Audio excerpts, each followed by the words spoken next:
the gentleman from Idaho, Mr. Labrador.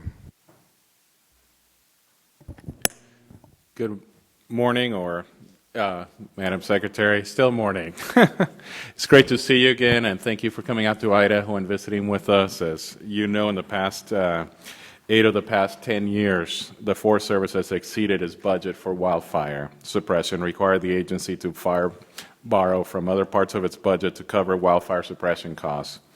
And this ultimately undermines the core mission of the Forest Service, and I'm grateful that we're working together as Republicans and Democrats, as Congress and the administration to work on these issues. So I'd like to start out by congratulating you for what you're trying to do in that regard and how important it is for the people of Idaho. But I do have other questions that may not be as friendly, but I just wanted to start out by thanking you.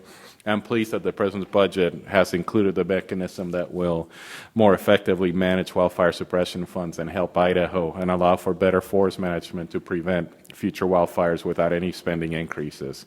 So thank you for your work on that. Now, I was intrigued by Mr.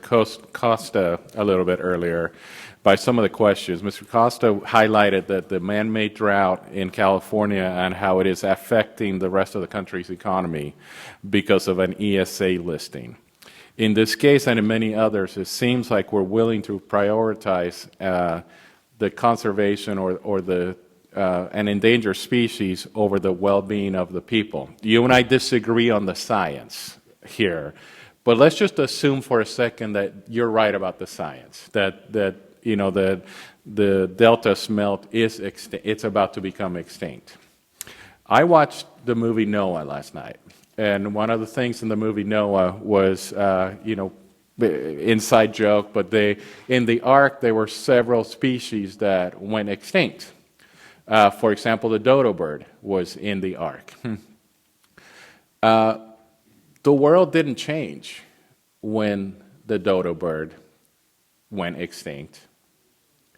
I agree that we need to protect the bald eagle, for example. You know, we have some national interest there. We have some issues that are important. But when you're talking about the delta smelt, you're pitting the people of California against saving one particular species.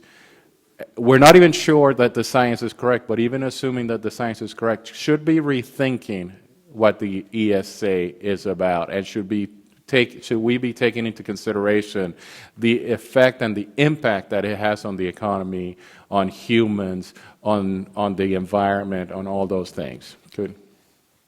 Thanks for the question. The Endangered Species Act has brought back iconic species like the bald eagle. It has helped us recognize the threats to species like the manatee or the grizzly bear.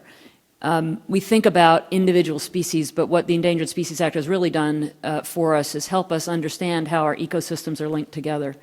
So, but where's the science that we know that other species have gone extinct, and society has continued to thrive. So at what point do we say that enough is enough? We're not going to put the people of California in danger. We're not going to endanger the farmers. We're not going to endanger, I think what Mr. Costa said was that it was half of the produce that are grown in the United States come from that area. And we're doing it for something that I personally think is shoddy science.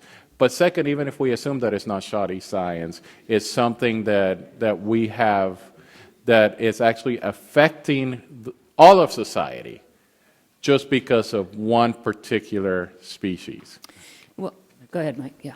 I'd like to take a shot. First of all, with respect to California, it's not a man-made drought. Through January, it was the worst year on record.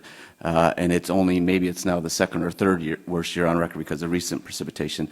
But it's not one species. It's an overall. But you've made it worse. Ecosystem. You've made what's clearly an environmental catastrophe. You've made it worse by making it more difficult for the farmers in the community to actually access their water. That's the problem that I'm having. Well, can I answer?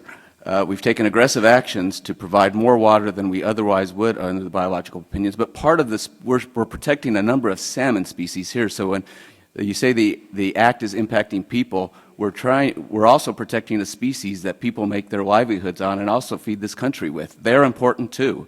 So we're balancing a number of interests here.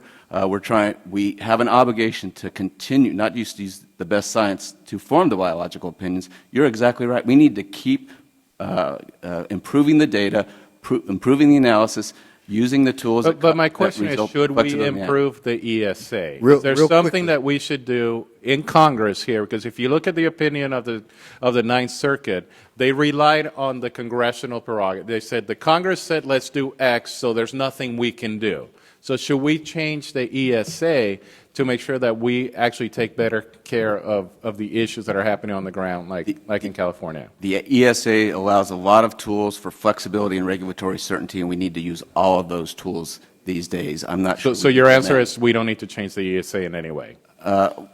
That's your answer? My answer is yeah, yes. okay, I think we have the tools within the ESA. The time of the gentleman has expired. I want to